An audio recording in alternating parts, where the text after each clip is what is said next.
Welcome to Breathe In, Scream Out, a podcast for feeling it all, one breath and scream at a time. I'm Healy, your guide through this sacred mess called life. Here we'll feel everything.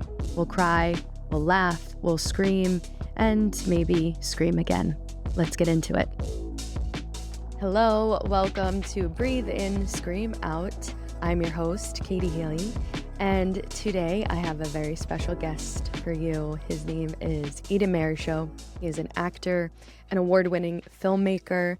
He writes, he directs, he starred in some of your favorite TV shows, and most importantly, he is one of my dearest friends, really my family at this point. I'm really excited to share this conversation with you. We talk all things creativity, drive, feeling, grief. He shares so many gems, so much wisdom. Eden is absolutely one of the people I go to in so many areas of my life, especially when it comes to decision-making, creativity, when I need a positive, loving kick in the ass, when it comes to following my dreams and understanding just how capable I am of bringing what I want to fruition. So before we get into this episode, we'll start the same way we always do, with a grounding breath and a scream or a sigh, whatever you need today. So go ahead and take a moment, if you can, to find a little cozy, quiet, private area for yourself. Maybe you're at home. Maybe you're in the car. But if you can, just gently closing your eyes. If not, holding them open with a soft gaze, whatever feels best and right for you. We'll take 3 grounding breaths together. I'll guide us through those, but feel free to take all the time you need. Take a deep inhale through your nose.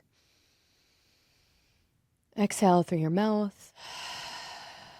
With each breath, just allowing yourself to sink a little deeper into your seat, or allow your energy to sink a little deeper into your legs, your feet, wherever you're grounding. Another deep inhale through the nose. Exhale through your mouth. We'll take one big inhale together, and then we'll let out a big sigh or sound into your hands, into a pillow, out, open, into whatever space you're in. Deepest inhale yet through the nose. Big sound out through your mouth.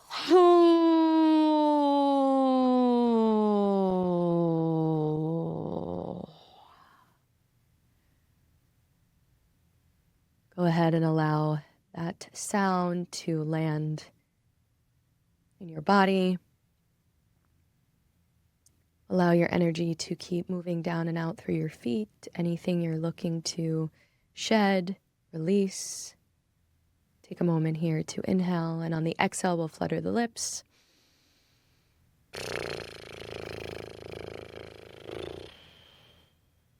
Any other movement, sound, breath you need. Allowing yourself to slowly come back into your body, your consciousness. Take a few moments here to flutter your eyes back open. And when you're ready, we'll get into this episode with Eden Marryshow. Eden Marryshow. Welcome to Breathe In, Scream Out. If you all listening knew how many times we had to start and stop this, you'd be laughing right along with us right now. Kind of indicative to our friendship and relationship. But thank you for being here. I'm so happy to have you. Thank you. What are you screaming about? I'm screaming about love. I'm screaming about grace. Just the idea of just not, indicting everybody for every little thing that they do, and realizing that, your shit stinks too. I think it's the thing. It's just like, we're always ready to just prosecute each other and not give each other grace, where it's just like part of being a human is just being ignorant. So that's something that's really on my mind a lot. And I'm just hoping that we can shift as a society away from that. I feel like it's such a prison to put yourself in when you don't give another person grace. Like when you just deal with a really judgmental person, and sometimes that person is you, like no matter how much they judge the other person, like what they're saying to themselves is crazy. Mm-hmm. So judgment is probably another thing. Like I would love to remove that from this, but this is part of it. So labels is something I'm always screaming about. It's just the idea that somebody thinks that they could achieve freedom through a label and understanding that you can't defeat the matrix with the tools of the matrix. So I'm like, this thing made up labels, but you're just gonna keep labeling yourself into a box so that you can't have a friend. Does that make sense? We're social creatures. So it's like the more you put yourself into a box, the more labels you give yourself, the smaller like funnel, the smaller kind of container you can exist in. And then you can't relate to anybody else. Mm. And that's a really shitty existence. And I think it's actually part of the system and part of the plan. And it's just like, we think that we're like outsmarting it. And it's like, no, dog, you're doing exactly what it wants you to do. Mm. It's like the me versus we stuff. I will hope, just more we and less me. Spoken like a true Libra sun, Virgo moon. Is that right? Everybody love each other. Stop being hypercritical, including me. Yeah, that's awesome. But the voice inside is, you can only imagine if I'm saying this or being critical or judgmental in this way, you can only imagine what I'm doing internally. That's a little like darker tones of Virgo. So not that you do that, but you know it well, I think. Yeah, I think so. So you've given me a lot to work with, but I want to kind of go back to the first little thing you said in the beginning of that answering of the question about love and grace. And I think so much of your journey, you've been an artist, an actor, a creator your whole life. At first, you weren't fully pursuing that 150%, 200% the way you do now. And I think given the circumstances that life laid out in front of you, it gave you the option to, or maybe it was the catalyst, not even the option, to lean into that mission that you have around love and hope and grace and really going after your dreams. So can you tell us a little bit just about who you are, what you do, when you finally made the choice to lean into this life as whether you want to call yourself an actor, an artist, a creator, but I think people would really benefit from hearing a little bit more about you and what it took to get where you are now. I'm from Flatbush, Brooklyn. Say so. My wife always makes fun of me because I always say I'm born and raised in Brooklyn. I spent like 2 or 3 days, it's up for debate, in Manhattan at St. Vincent's Hospital. And then my parents brought my ass home where I belonged. I was raised in Brooklyn. And in the 80s and 90s, I grew up on a block called Fenimore Street that was kind of like just this oasis in the middle of Flatbush. Like something out of a Norman Rockwell painting where like everybody's family looked out for the other family. My father's black, my mother's white. I mean, those are the labels. I'll keep it simple in that regard. But like my mom very early on told me that I was black. It was a crazy, like, you gotta laugh at it, right? But like there's a super racially charged situation that happened. My mom ended up whooping this woman's ass in Staten We love you, Island. Joan. Yeah, Joan. Yeah, let's get it. Love you, Joan. Yeah. I was like devastated and I came home and I was crying. I didn't understand what happened. And my mom sat me down and at 5 years old, like explained to me that I was black. And I think it's one of the best things. It's like one of the most selfless things somebody can do, Like she realized that I came from her, but then she's at the same time saying that you're not like me. Mm-hmm. I'm your mother, but at the same time, I just want to protect you. So I think that leads to kind of like some of my beliefs. And then my mom chose to raise me. They could have raised me in Park Slope. They could have raised me in some other like more diverse area, I guess, in Brooklyn. I mean, I don't know how diverse Brooklyn was at that time because like every place was kind of segregated. So that's where I come from. I was in Brooklyn when hip hop became what it became, when crack and AIDS seemed to hit at exactly the same time, just kind of like that fear, seeing it affect people in my community was crazy. It also stayed with me. I think contributes to my empathy. Went to elementary school where the boys, and it was all black kids, but like the boys were kind of like being, and it was a specialized school, like the boys were groomed to be criminals and the girls were kind of groomed to take care of the house and to be professionals. It's another discussion I've had with some of the women that I went to school with. So that's interesting. So went to Brooklyn Tech, and then I was working in Park Slope as a stock boy, and then I got a job. Like one of the big dreams I had was to work with my dad, because my dad to me was like, he was like Joe Clark, like Morgan Freeman. He was like that educator that woke up at 4 o'clock in the morning and like pulled kids out of bed, dragged them to school. And he worked with really, at-risk youth. And at that time, he would drug deal, big time drug dealers, a lot of violence. And that's all I wanted to do. So I started to work at P256 when I was 18 years old. And the first girl I met, I thought she was a boy at that time. She had on like a blue and black North Face jacket. She had a Yankee fitted on. And she looked at me. She was 8. She was like, yo, who the fuck are you? I was like, what? What? She also had a lot of Vaseline on her face because it was cold outside. And yeah, that's the love affair began. Like, I say this a lot, but, you know, and I feel like this is in line with your energy, Katie. There's just some people that you meet in your life and you're like, yeah, we've been here together before. And that's how it was with me and Peanut, Latina Bilbro. So she was 8. I was 18. I wasn't old enough to be her dad. And she had a great dad. But I was old enough to be a big brother and kind of like father figure at times. And Janine Gomez and myself taught her how to read on this book called Why Can't I Fly? And I used to bribe her by teaching her how to draw if she could like read a page from what I remember. And then we played basketball. She was a little squidget, but she was fucking fast, man. So we took her to the Penn Relays. I drove her out there. She was super fast and super quick. And I used to kick her ass when we played basketball, like hard. Like I would hit her so fucking hard. She would get so mad at me. And then I just let her know. I was like, Peanut, none of these boys will ever hit you as hard as I can.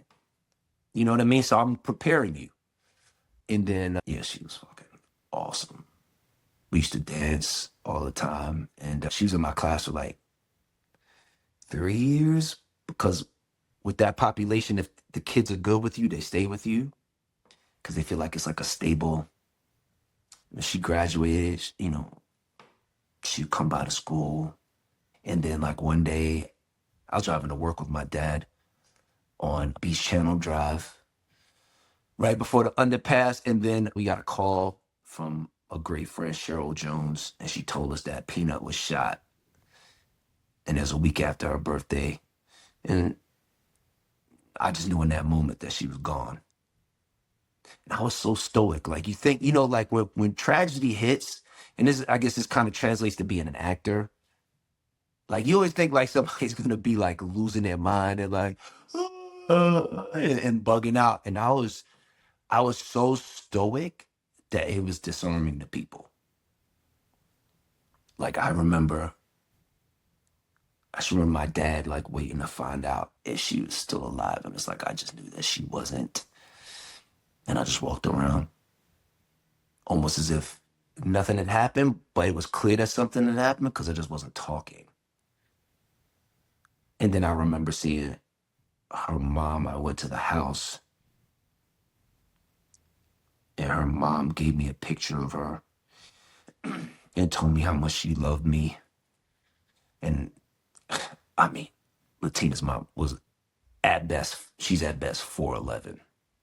I'm over 6 feet tall. I'm like 200 some pounds. And I just broke down in her arms. I felt so guilty. Because I was like, this woman just lost her daughter and I'm just fucking inconsolable. And it was like, she was the one person in that moment that could get whatever was inside of me out of me. And she just held me up. And in that moment, I was like, I should be holding this woman up. But that's how grief works too. Usually, it's kind of your job until like after the funeral, I feel like, is to like actually be there for everybody else. And I went to the funeral and I just saw her. And she was just a week after her birthday, so she had just turned 18. And I just saw her in her casket. And she would always tell me, she would always say, because I would get time to go like to go to college from the board of ed. And then she always be like, yo, Marrish, it's Wednesday. She'd be like, yo, Marrish, where you going? Where you going? And I was like, yo, I'm going to learn how to make movies. And she'd say something to the effect of like, you gonna be famous, you gonna be on TV, you gonna, and I was like, yeah, And I say this all the time, but like I didn't honestly believe that. Mm-hmm. So I needed her to believe in me. Cause she would always like, I believe you. I know. Mm. Yeah, and her casket, I just made a promise that I would go after it. Ain't no movie wise, it would be that's the moment. And that's when and it was like, nah, I stayed at the Board of Ed for like a whole other year. Yeah. You know what I mean? But Doesn't what I always did, happen how we think it does in the movies. yeah, and Life is a little different. life's a little different. What I did give myself was a deadline, which I realized right now in this moment was smart because I was just like, I'm leaving at the end of the year. Mm-hmm. I had another kid named Trayvon Israel who I made a movie like with my friends and shit, like it was a feature film. And it was during the summertime. And I was editing it on the Mac during my lunch break. And he just looked at me. He's like 10 years old. And he looked at me with the wisdom of like a fucking 60-year-old man. And he just asked me really seriously. He's like, yo, Mr. Marryshow. I was like, hey, what's up, Trayvon? I was like, and he was like, what are you doing here? And I was like, what? And he's like for real, like, what are you doing here? Why are you here? I didn't even, I don't think I answered him. I just kind of looked at him. And he's like, all right, I'm going outside. You know what I'm saying? It was like one of those. He's like, what are you doing here? Just flash back to Latina's funeral. And even like, and then like in her coffin, I just promised her that I would go after my dream. And then I remember reading her obituary, and it said that Latina loved to draw and play basketball. I might not have been the only one, to teach her that, but I was one of the ones. Mm. You know what I mean? And the most heartbreaking thing is that, like, you put all that time and energy into something,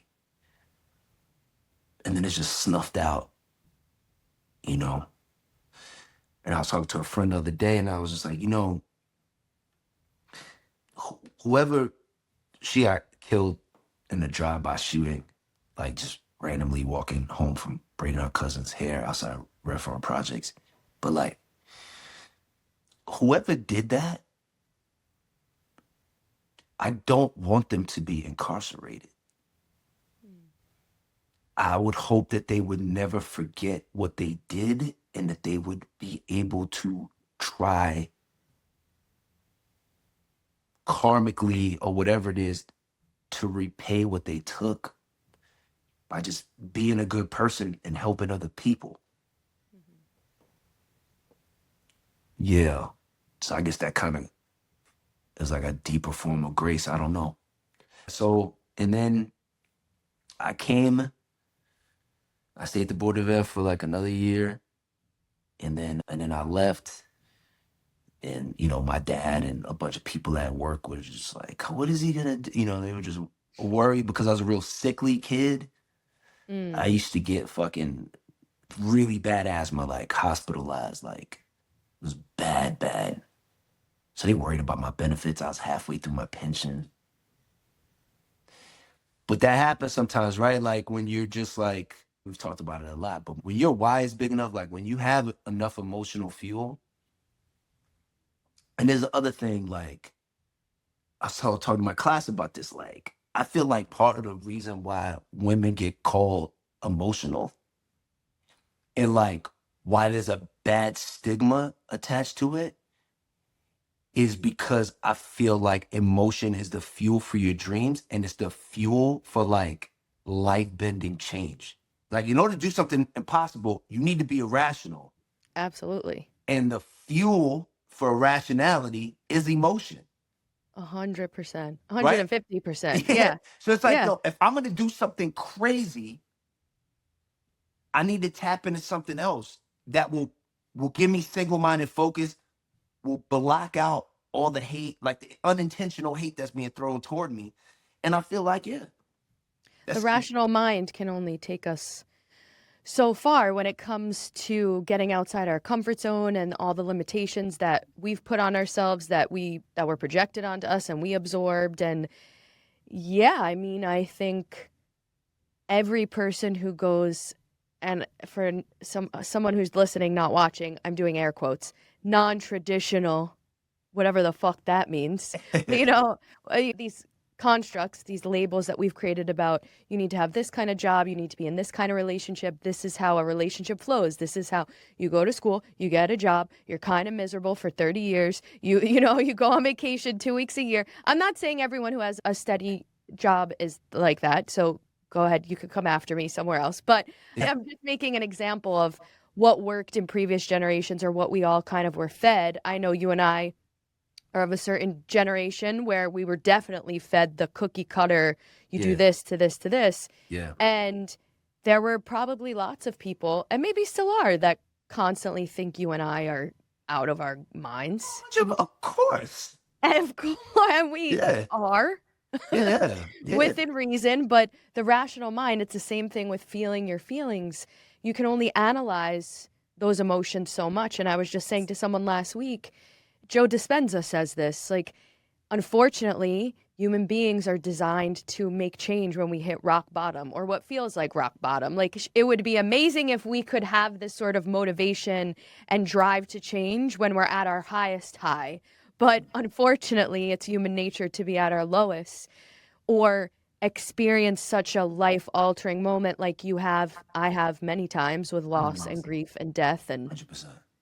not even just death in the physical sense, like the Yes. parts of ourselves we've had to die to Yeah, 100, in yeah. order to make Word the up. changes we need to make. So I mean, it's so interesting to think about. You started that job because you wanted to work with your dad, be like your dad, follow in his footsteps. And even leaving, you were doing that too, because he was an artist, he was a theater maker, he was a creator. And our parents want the best for us. And I've met him many times, and he thinks you are Jesus Christ in human form. It's YL. But I'm sure even the faith that he had in you, always, there was still some friction when you chose to leave that, you're into your pension, that like safe, structured job that would keep you, safe in his eyes. You Yeah. were even leaving, though, maybe he realizes that now you were doing what he wanted to do or a different form of what he did. Yeah. No, 100%. Yeah, I mean, he when I decided to do it, I remember him being kind of quiet about it, and then a few years later, like, was vocal about it. Just like, dude, I was fucking freaking out. Thinking back on that time of when you first left the Board of Ed and seeing where you are now in your career, how is it different? How is it better than you expected? How is it for anyone listening to this who's maybe an artist and in the thick of it, or thinking about not even an artist in the sense of actor, creator? I mean, everyone's creative, but thinking Yes. about leaving a job that they aren't truly fulfilled in to do the thing they've always wanted to do. Do it. Sorry, keep talking. I mean, I knew you were going to say that, but how is it different? How has it been harder? How has it been better than you imagined? I can't imagine. I loved working at the Board of Ed. Like, I loved my kids. Right, so that's part of the motivation to leave too, was just like, I tell these kids every day that like dreams are real. and that you can go after them. And I wasn't going after it. And it's just like most of us don't have an example of somebody that's like actually done the thing that they wanted to do. You know, that was part of my motivation, was just like, oh, I need to kind of be an example Yeah. of like of that. So the idea that I could be at a job that I hate, dude, if I was working a 9 to 5 in front of a computer all day, just take me out. I wouldn't be worth it, I don't think, to humanity. You know what I'm saying? Mm. Like me personally, like that would Yeah, be and I think bad. sometimes, and again, that's not the case for everyone. Some people love it and thrive off that structure and they want Sace's that mom. predictability. But Yeah. for people like you or myself or Sesa or a lot of our friends, I think when we sacrifice those parts of ourselves and try to fit like a round peg into a square hole, we don't realize not only are we doing ourselves a disservice, we're doing the world a disservice to be in that place of being so out of alignment with what we actually really want to do. 100%. And it all kind of like two things. One, I was doing a play that I got my equity card. It's like, I don't know, 2011 or something like that in Hartford at Theater Works. And that's my wife, Sace's mom came to see the show. And she was like, that was really good, but like, you have to do the same thing every day. I was like, no, that didn't, you're reacting. And then she was like, okay, give me a desk and a computer any day. And in that moment, I was like, oh shit, eh, the way my mind was, I was like, oh, everybody wants to be an actor. You know what I'm saying? Like my own narcissism of just like, yeah, this is amazing. And it was like, in that moment, I was like, oh shit. Like, yeah, we all are different. Like her, like bliss is my, just like, not hell, but like not good. Mm. I think we all also, at least I'll speak for like like I'm an American, I'll speak for like Westerners. We all have a not helpful understanding of death. Mm. Like you Yes. go to Egypt and they just speak about death completely differently, right? There's a thing here, it's unhealthy to where like we're all trying to run away from it. So it's like, I'm going to stay at this job and I'm going to keep myself alive because I need to eat and I need to do these things. It's like, homeboy, you're going to die anyway. Like, and again, these are things I go back and forth with. And sometimes like I'm cool with it. And sometimes I'm like really not cool with it. But it's like, you're going to die. You're going to look back at your whole life when you're 80 years old or 90 years old or 100 years old, if you get to make it there, you know, and you're going to say, what the fuck did I do? Mm. And it's like, yo, the process of even going after your dream is worth it, right? It's like death and failure. And we talk about this a lot, right? But like, yo, failure is the only road to your dreams, man. That's the only path. Like, you're gonna fall. The quicker and harder you fall, the better, because you can learn more lessons. And you're not dying a slow death at that job. Like, you're dying a fast death. Mm-hmm. Like, it's fat. Like, it happens quickly. And then you kind of give over. And then you just become like a robot. And then you're a judgment of other people that are going after it, because you have to be, in order to not have a mental suicide. Mm. Right? It's like if you and I are going after the same thing, and then I'm like, you know what? I'm gonna get a job and I'm gonna just make sure that I have food on the table and a roof over my head. And then you're the type of person that's just like, you're really comfortable with being uncomfortable. And then you're going after it. Eventually, like when you start getting wins, I have to kind of diminish you. Mm. Mm-hmm. Right? Like in order to stay sane, because I thought it wasn't possible for us. Might be possible for Brad Pitt. I don't fucking know him. Mm. I know you. We grew up together. We had the same dream. And now it's like, I got to be like, oh, yeah, that shit was, yeah, one little, yeah, but everybody's watching the person on TV. It's like, what? Come on, man. That one little scene where you got like two lines. Yeah. You know, or you saying that shit to yourself, which is crazy, which I've definitely done before. The way we minimize our own. You said so many things there that I want to touch on, but in particular, this idea, I think everyone has an idea of what it's going to be like to follow your dream. And they underestimate this. And Western society is obsessed with the end result. And you said a few moments ago about you have to be in love with the process of it. And that's something we learned in the acting, you know, very much rooted in the acting training we received. Like, don't work for the result, work for the process, follow the steps. Here's the path to maybe not success, but here are the steps you can take to create whatever you're trying to create, the character and activity, this feeling. And I, through that process myself, realized how obsessed I am with results. Word. Yeah. How could you not be? And so often when we get to that result, I find I'm like, this is not how I thought it was going to feel. So instead of being obsessed with the result, and like I try to do this sometimes with my clients and things. Okay, sure, you want to own a house, X, Y, and Z, whatever. How is it going to make you feel to have that? Is it going to make you feel safe? Is it going to make you feel confident? And working towards creating a life that allows you to feel more of those things, coming back to the feeling, right? Like, we can only rationalize things so much, but if you focus on how you want to feel, not what you want to have, 100%.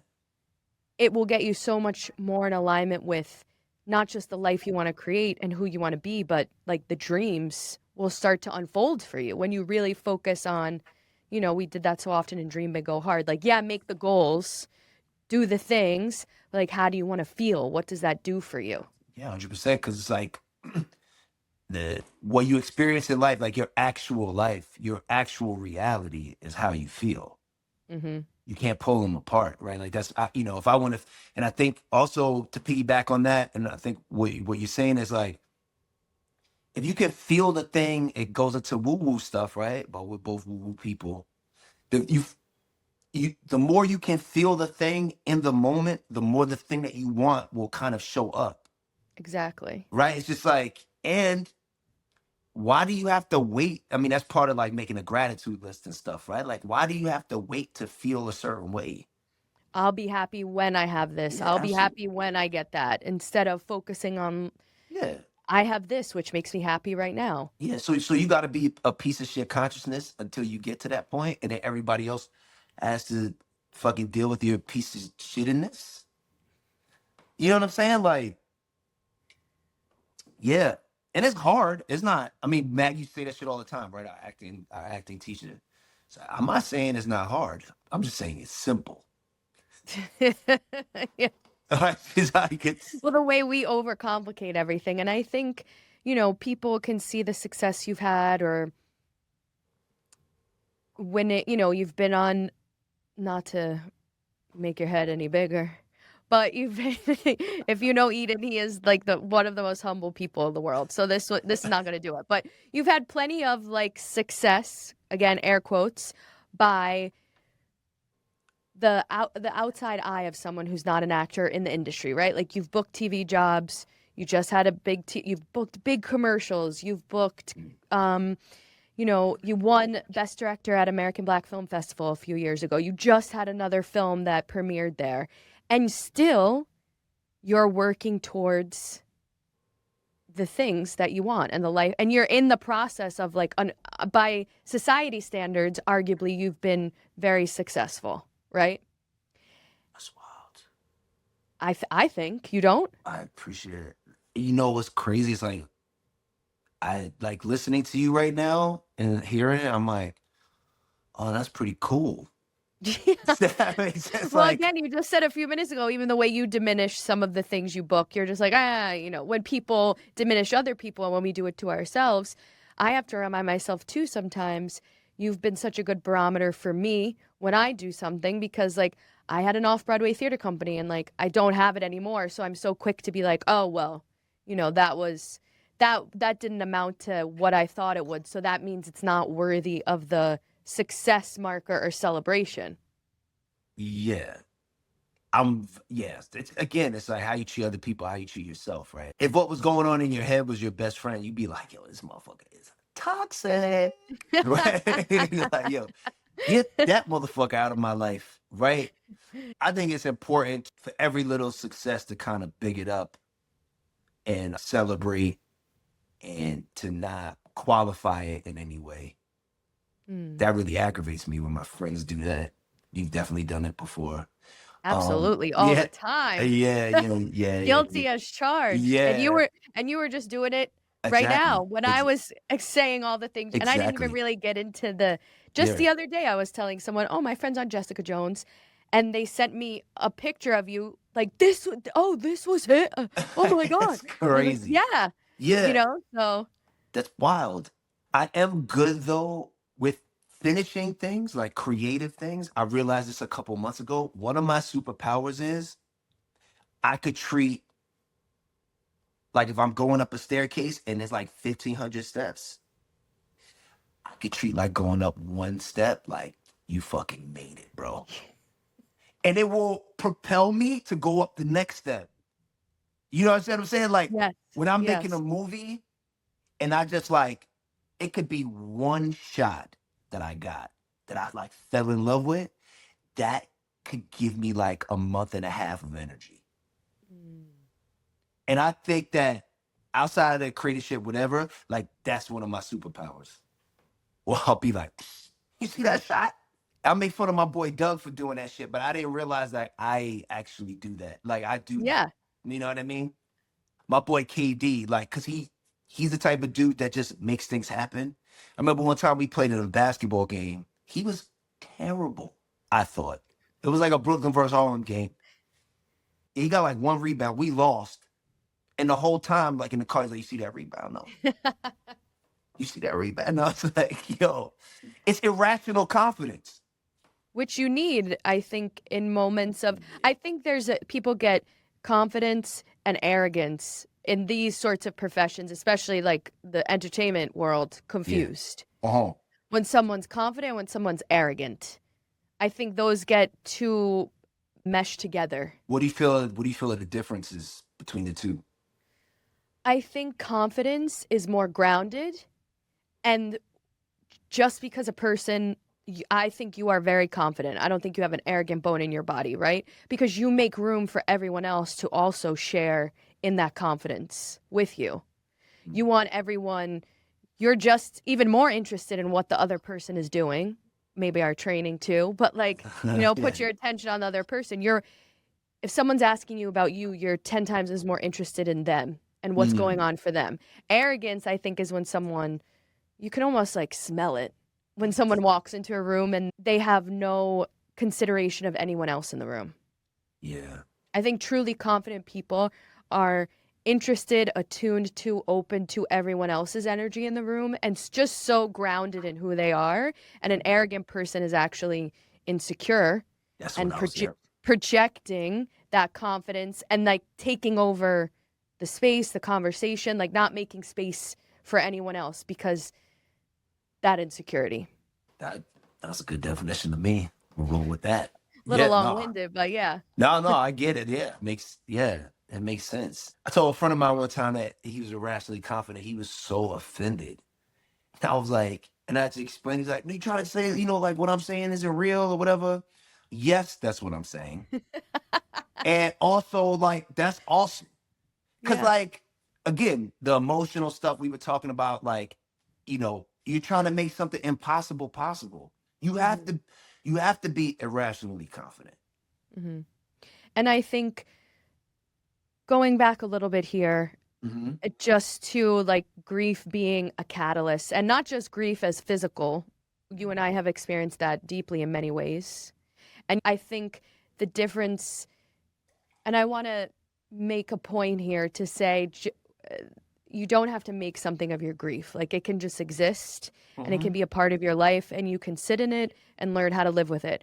But I think you and I are people that have, maybe it's our earth moons, but like feel propelled to do something with that pain, that hurt, that anger, that frustration, that grief, right? All of those Right. feelings. Like all of the love that has no place to go. we want to do something with it. Oof. And I find you haven't just done that with the loss of Peanut or Shaw or your mom, but also when things haven't worked out for you, quote unquote, worked out for you in terms of like getting your film made. When you were shopping that film around that you have, you know, inspired by Peanut, and everyone was turning you down, much like Sylvester Stallone. They don't want you to be the lead in it. Yeah. And you were like, fuck it. I'm going to make this movie I wrote out of like not grief in the traditional sense, but like this is not working out the way I thought it would or wanted to. I'm going to pivot slightly. I'm going to put this aside. Maybe you don't see it as grief, but I see it as like almost an extension of when something's not working out for you. And instead of you just sitting in your shit, which sometimes the pity party is justified, you were like, fuck it, I'm going to make this other movie. I'll make this story really short, everyone. That other movie is what gave you Best Director at American Black Film Festival. That's true. I'm learning a lot about myself today, Katie. Thank you. Yeah, no, Yeah. it's funny. Yeah, like it is grief in a way. You know, we've also had this discussion too. Like anger is also involved, right? And it's like, oh, with my family, it's just like my parents are two really amazingly loving people that could go red in a heartbeat. You know what I mean? You deal with like a West Indian man and like a Brooklyn Italian woman. And I always kind of, I don't worry when I'm feeling angry, but there's definitely times where I'm like, put that away, bro. Put that away. And I realize for whatever it is, my lineage, whatever, like anger, grief, they make me do things. Absolutely. I think anger is the greatest motivator. If you alchemize it, transmute it, whatever words you want to use, if you're aware enough of it to know that it could go really left in the bad way. Left. Like we left, both have that capability. And left, if we, instead of projecting it onto the wrong person or situation, or worse, ourselves, we do something with it. Yeah. Because the Bruce shit was, doing Bruce was just like, okay, all right. It was like that energy. All right, I'll show you I know how to make a movie. I was like, all right, bet. With nothing. With nothing. we nothing. had 2,500 or $3,000 Yeah. in the bank, and that was supposed to be for our rent. And then I came back from LA and I was like, Sason, anytime I have this idea at the same time as another person, that's always a goal for me. Like if we're in the same space and both people like, I got it. And it's the same thing, I'm like, yo, I don't need a clearer message. So we both had the idea at the same time. I came home and then invited a bunch of friends to the house. And then we read the script. And then like at the end of it, I was just like, we're going to make this in like a month or something like that. And then, yeah, like we made it. The production budget was like $2,500. It was a feature film. It ended up being like an hour and 43 minutes. And part of it, there were certain things I did. Like, I was like, I learned this from Stephen Adly Guirgis too. Like the idea of like, one, actors always want to act. And two, you need to set deadlines that revolve around people and not around yourself. Like if I set a deadline for myself, like I fucking let myself down all the time. You know what I'm saying? Like, that's what we do. But the minute other people that you care about are involved, it's like, I can't look like somebody that doesn't follow through to my tribe.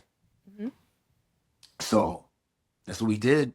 And we shot it, I don't know, it was like 14 days, maybe 17 days over some months. And that my dad's bar, in your the dad's bar. apartment. Oh.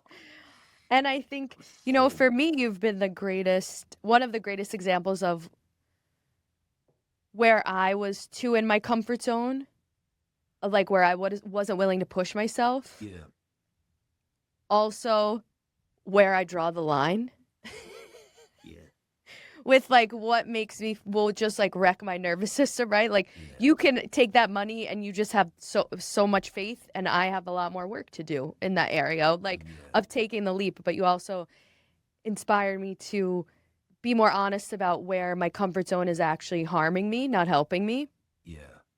And also, closed mouths don't get fed. Like, to ask for people, ask for what I want, even just saying it out loud to the universe. And also asking people, not just asking people, but being generous enough to be like, hey, I'm doing this thing. I thought of you. I think you'd be great. Or, I've been inspired by you. It's made me a connector of people. When someone, I love being like the put on princess. When someone has a project or idea and they're like, oh, I know you'll know a person.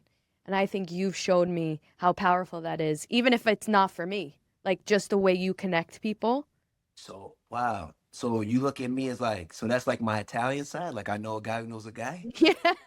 Listen, I got a guy who knows a Well, guy who knows a guy. Okay. So kind of. I that's guess all. if we're going to make it about that. But, it's just you're so willing to not just ask for what you need and say, like, I need this. How can you help me? But how can I help you in return? By giving people opportunity, by bringing people together, I, it's wild because like it used to be really hard for me to ask people for stuff because I was always like trying to help, hmm and then realized like it's a vulnerable thing to ask somebody for something, and like to not ask somebody, it's almost like a control thing mm. in a way. Like, well, no, I'm the person that help. I don't need help. It's like, come on, pipe down. You know what I'm saying? Like, Yeah. yeah, everybody needs help, bro. hmm That was something I had to learn. And also, people being selfish on the surface, I can understand it. But once you get past that first layer of sediment, I don't get it. I'm like, if you want to be selfish, be selfless. Be selfless. Like, I always watched my dad and my mom when I was a kid. Like when my dad was putting on like, productions or whatever, he was always going to drive the person home. My mother was always going to drive. It doesn't matter if that person lives an hour and a half away. And some people can't understand it because it's like, yo, just let the person take the train, like whatever, whatever. I'm like, I wouldn't want to take the train.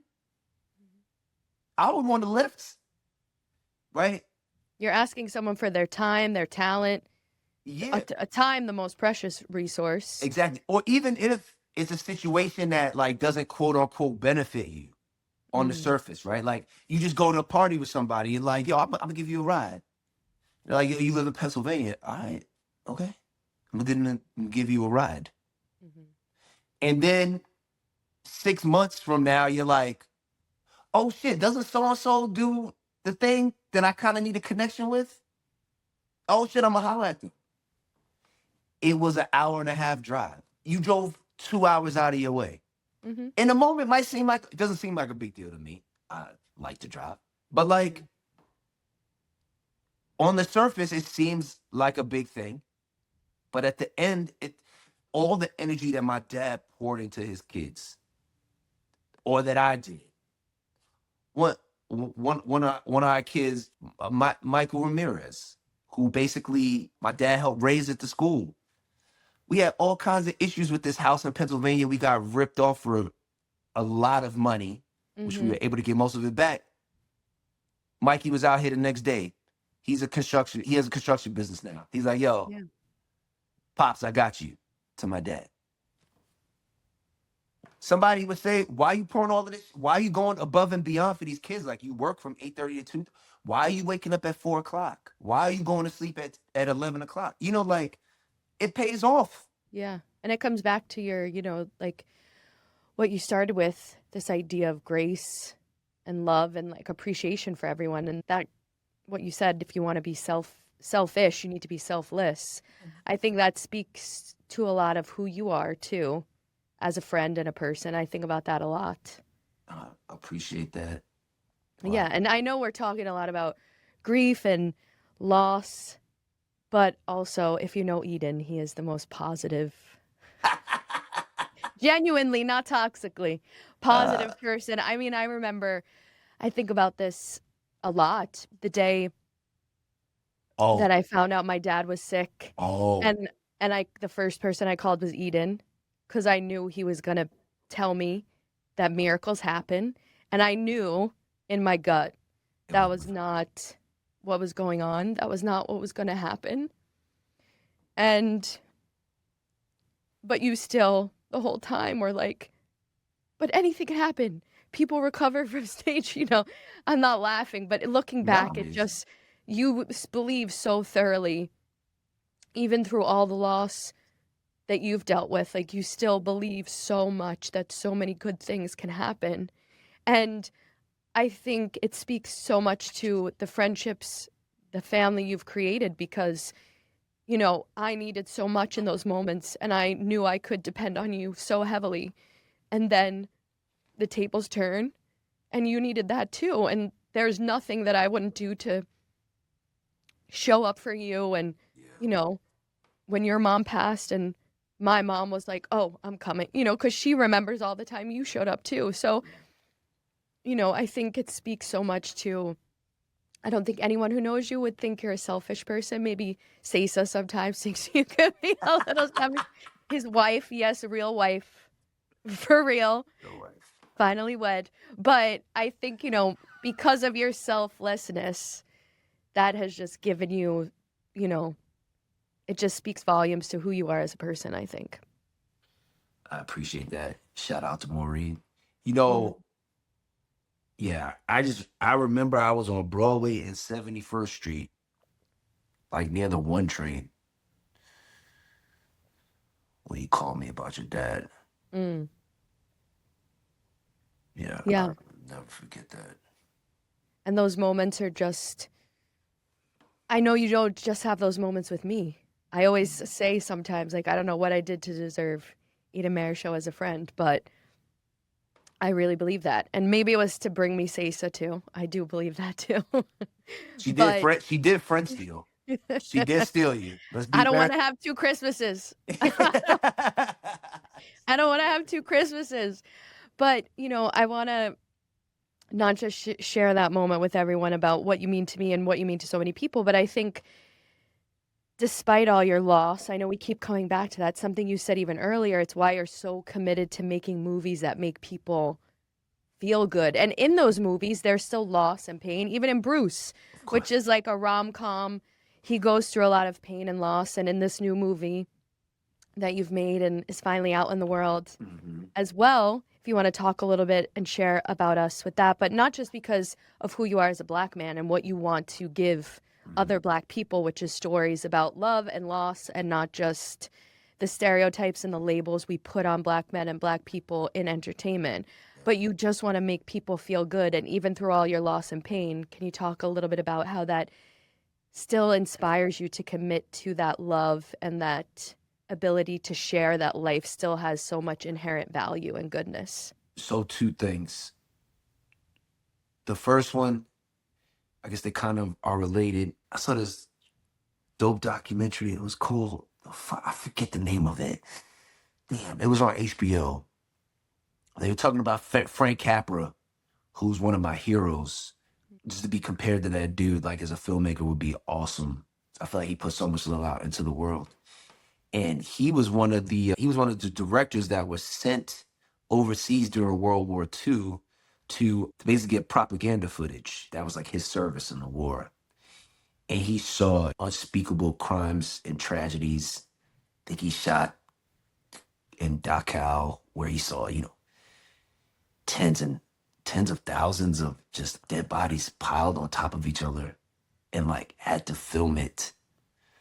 And then he came back from World War II and, the unspeakable tragedies of the Holocaust. And he said, I will never make another thing again that, for lack of a better term, doesn't end well or have a happy ending. Mm. And then he came back. He started a film company called Liberty Films. He only made one film under Liberty Films, and that film was, what film was it? Do you know? Do I know? I just You remember. know? Yeah, of course. Jimmy Stewart. Ha! Mm. Comes on, oh, It's a Wonderful Life. Ooh, that was crazy. I was like, yo, dog, what's going on with you? Of all the movies. Yeah. See, I put you on the spot because I didn't know what I was gonna say. Mm. So he made us a wonderful life. Mm. And to me, not having hope is a privilege. And I've got into many discussions, and we were talking about like being in this matrix, I'm a Black filmmaker, right? Mm-hmm. Which which is awesome. And you can't have a Black story, to me personally, in America without hope and say that it is a culturally Black story, right? And part of my issue with theater in general right now, especially with things with people that look like me in it, is they lack hope, right? They're these dissertations, and it's just like the idea of like, let me show you how smart I am so I don't have to feel anything, right? So I can hold on to my trauma, right? And it's like you haven't worked through shit, and now you're putting this on stage. And now you're telling a whole generation of people like this is what art is. And it's like, happy endings and like this is a little too cutesy for me and this is cheesy.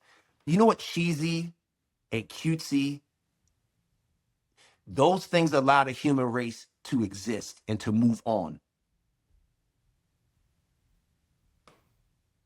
So I look at, like these things that I've seen, and it's like we were talking about, like the idea that you can't have a Black story without hope is like, this is what I'm gonna say. This whole white supremacy, patriarchy or whatever. If you're out here making anti-white or anti-establishment things and the things lack hope, you're making the thing that they want you to make. You're making the thing that upholds the things that they're trying to keep intact. If I'm watching something, there's a difference between sympathy and empathy, right? Like sympathy is, oh, look at those people over there. Oh my gosh, they have it so bad. They have it so bad. It's way over there. Oh my gosh, Maggie would tell you that playing guilt is not an action, right? But I can feel guilty and then I don't have to deal with that. Empathy is I am in the person's shoes and I can never turn my head away from this thing again because I've actually experienced it. Right? A lot of that shit that I see, especially with people that look like me, is all sympathy and it's all like, oh my gosh. You would leave there being like, why didn't that person kill themselves?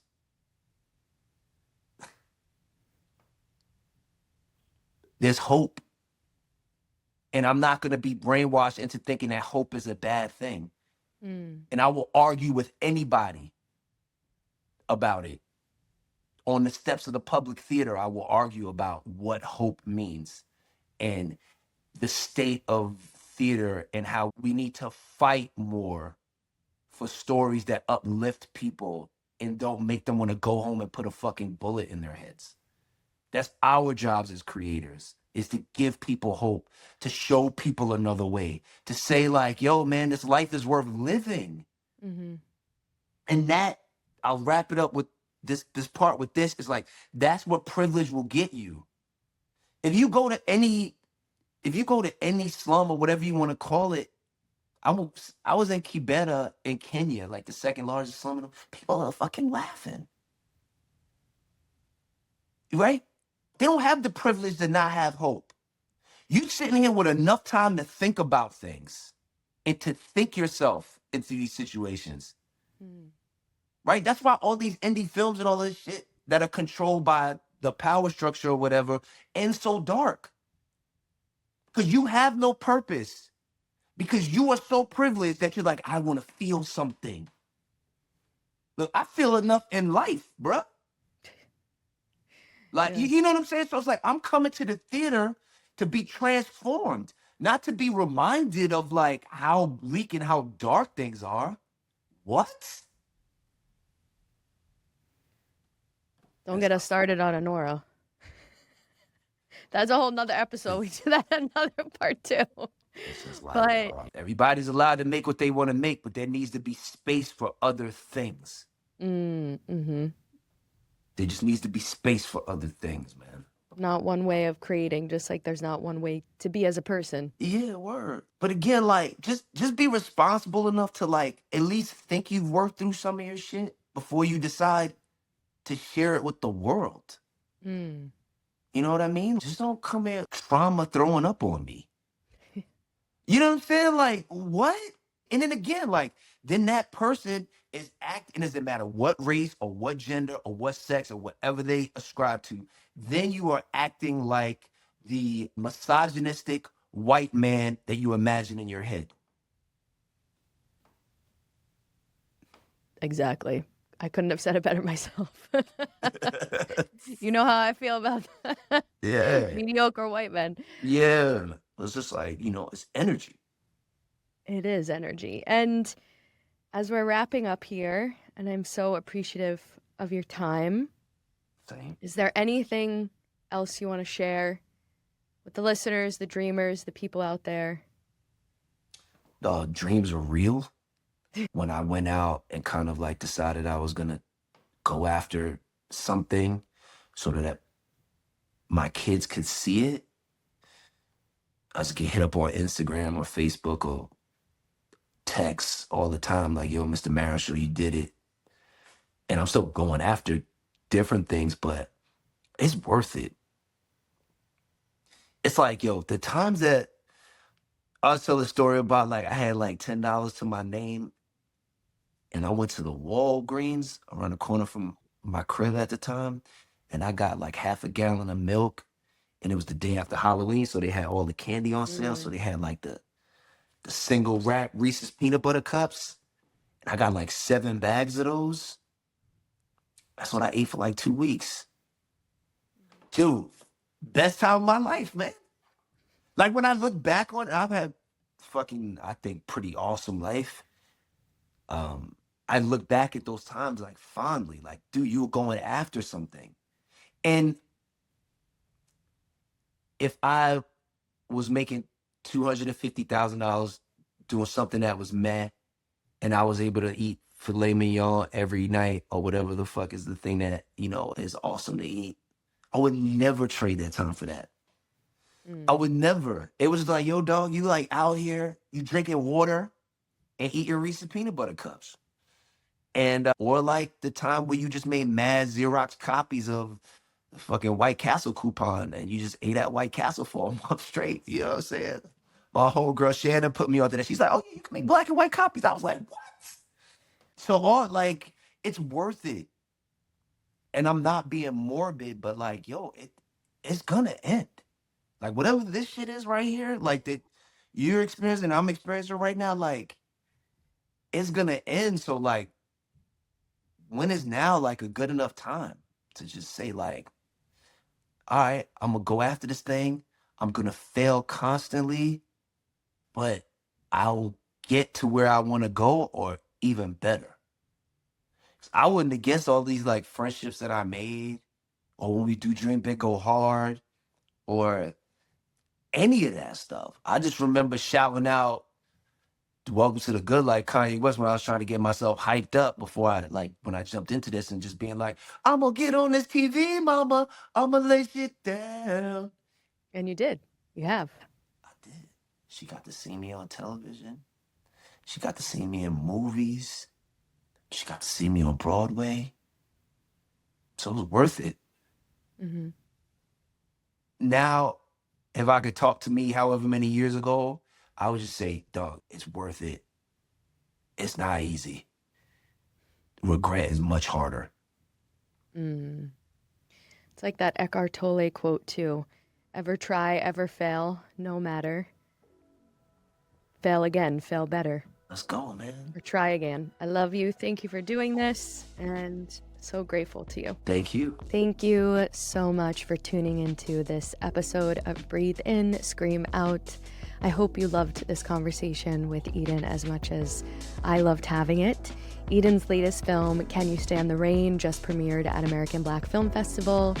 I'm so excited to see what comes of it, what happens of it out in the world. It's an incredible film. If you have the chance to catch it out anywhere, either in theaters, at film festivals, wherever he releases out into the world, please do. You can find much of his work on various TV shows, commercials. Odds are, if you spot and think it's Eden, it's Eden. So thank you, Eden, my brother, my family, for this conversation with me. Thank you for sharing all your wisdom and grace with us all. Thank you again for listening, and I can't wait to breathe in and scream out with you again very soon.